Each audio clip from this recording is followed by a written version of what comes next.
Hi, this is Ozzy the Crater Man, and I'm wondering if this has ever happened to you. Okay, you're watching the TV, and on the TV is some fascist gasbag, and he's quacking about this and he's quacking about that. And you think, what kind of place would America be if a fascist gasbag like this guy was in charge?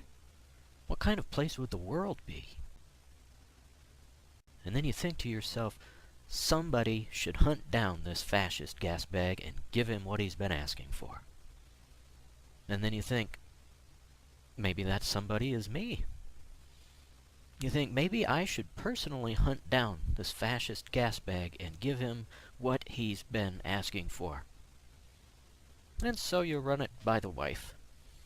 And your wife, she says, well, you've got a house and a mortgage and a wife and some kids, and stalking a popular TV talk show host would probably not be a positive career move at this point in time. And you have to admit, she has a point there. But when you're laying in bed at night, you can't quite let it go.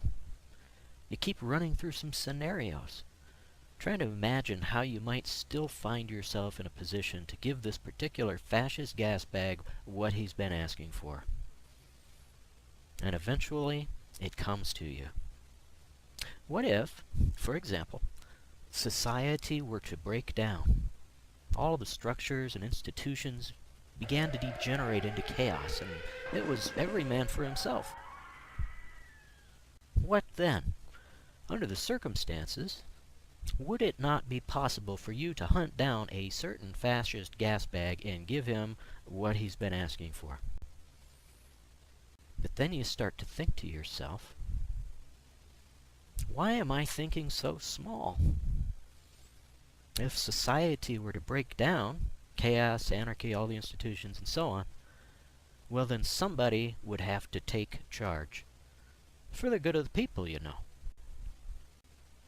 Somebody would have to take over control of this nation to help ensure the safety and security of everybody.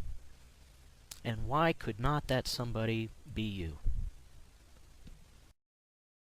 Although you have no particular experience as a military dictator, and have not actually fired a weapon in anger, you are aware that your great-grandfather, Oliver, was in World War II, and he fought in the trenches outside of Tokyo, or someplace like that. And although you do not actually know how to load a firearm, you're pretty sure you're cut from the same cloth. And so you start to wonder how you'd go about it. First thing you think is, you organize some gangs of young teenage hoodlums who could roam the streets in chopped-up Humvees with semi-automatic weapons, smoking cigarettes and parroting a lot of slogans that you have given to them. And the slogans wouldn't make much sense, but they would parrot them anyway, because you told them they were revolutionary. And how the hell would they ever know any different? And you would wear a beret. And you would grow this big revolutionary beard. Or maybe you would skip that, and you'd dress up in army fatigues. And you would order some military medals and ribbons that you would wear on your chest, like 20 of them. And those kids would do just about anything for you. They would even go as far as to hunt down a certain fascist gasbag and drag him to you and pitch him on his face in the mud at your feet. But that would have to wait. The first thing you would have to do is think of a new name for the country. And you think about it, and you think about it, and finally it comes to you. The name of the new country will be Craterland. That's right, Craterland.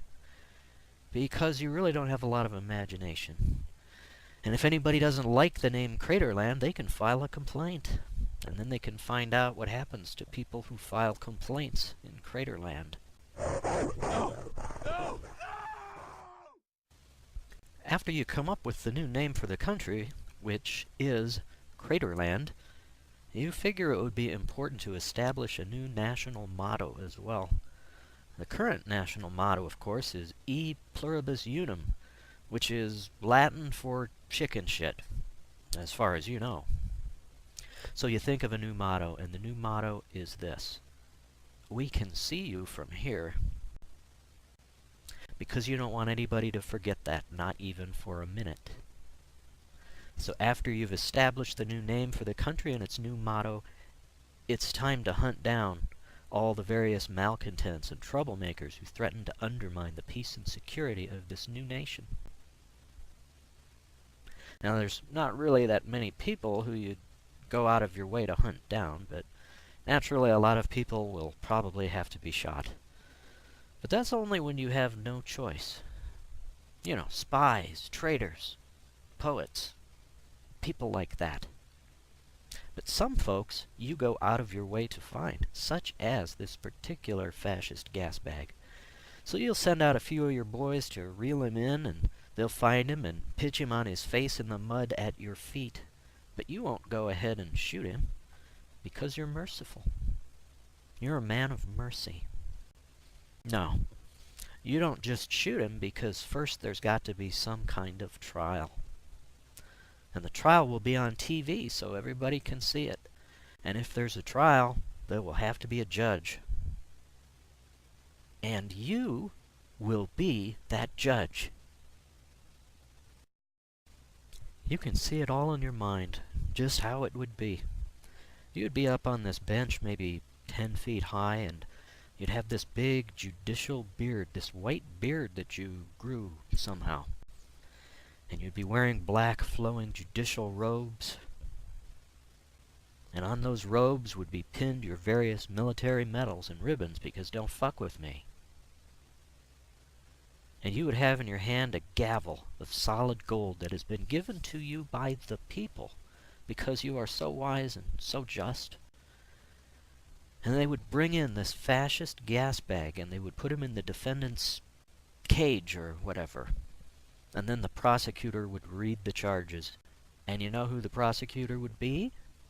You would be the prosecutor. That's right. You would be the judge and the prosecutor.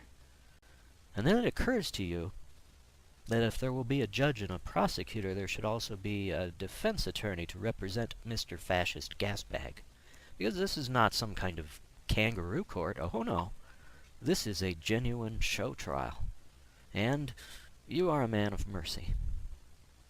But it takes you a while to figure out who the defense attorney should be. You ponder it and you sleep on it, and then one night it comes to you in a dream. You figure out who the defense attorney should be. The defense attorney will be Mr. Clarence Darrow. But wait a minute, that's not the good part. The good part is Clarence Darrow is dead. That's right, he's dead. And you have his rotted carcass dug up and dragged in and plopped down at the defendant's table. And why do you do that? Because it's some freaky shit, alright? That's why. And it's TV. And it's funny. It's freaky shit and it's funny. Because you want everybody to know that it's okay to laugh in Craterland. As a matter of fact, it's kind of dangerous not to laugh. Because you don't want to be the first peasant to stop laughing in Craterland. Because the first hillbilly peasant that stops laughing, one of your boys might have to get in his face and say, "Hey, why ain't you laughing no more?" And anyway, you would say to this fascist gasbag, "You have been charged with the crime of felonious corpulence. Aggravated felonious corpulence. Plus you're a traitor. What do you have to say to that?" And you would have the camera guy make a tight shot on his face, because everybody in the country is watching, if they know what's good for them. And you know what this fascist gasbag would say? He wouldn't say nothing. Because he's dead, right? Because you killed him already. And then the camera would cut to you, and you would be looking all stern, but somehow wise and fair as well, with your beard and all. But then you would decide to ham it up a little, because it's TV. And you look into the camera and you say, "That's the name of that tune." Or something like that. Something funnier, maybe. Because it's TV.